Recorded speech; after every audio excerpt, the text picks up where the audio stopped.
สบายดีวันนี้มีข้อคิดดีๆที่จะมาเล่าสู่ฟังซึ่งมีหัวข้อว่า3กลุ่มคนที่ต้องเจอในชีวิตประจำวันเฮาคือ 1. กลุ่มคนที่คอย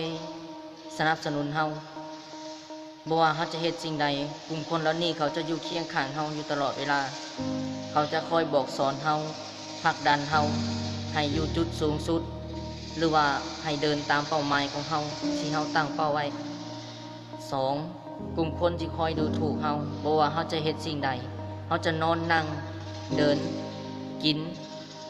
เขาจะเว้าใส่เฮาอยู่ตลอดเวลาเช่นตัวอย่างว่ามีชายคนหนึ่งกำลังนอนอยู่ต้องมีคนใดคนหนึ่งเว้าใส่เราในนอนว่าเอ๊ะหมอนี่แต่ละมื้อมีแต่นอนคือขี้ข้านแท้หรือว่า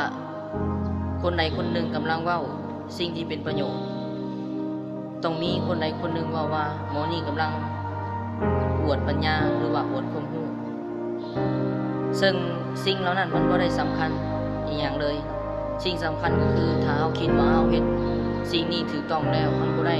เป็นโทษเป็นภัยต่อภัยเราเฮ็ด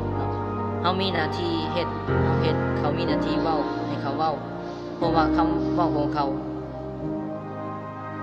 มันก็เป็นเพียงแต่คำหนึ่งเนาะถ้าว่าเราบ่สนใจ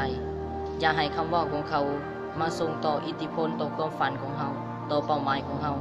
อย่าไปสนใจให้เวลาย่างของเราช้าลงเพราะว่าเวลา1 นาทีมันมีค่าเนาะถ้าว่าเราไปสนใจกับคำให้ค่ามันก็จะเสียค่าของเวลานั่นไปเนาะ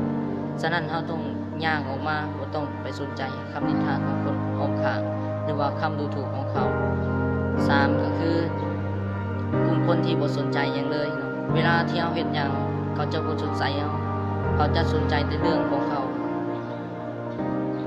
มีอยู่3 กลุ่มอยู่ในชีวิตประจำวันเราที่เราต้องเจอสรุปง่ายๆก็คือ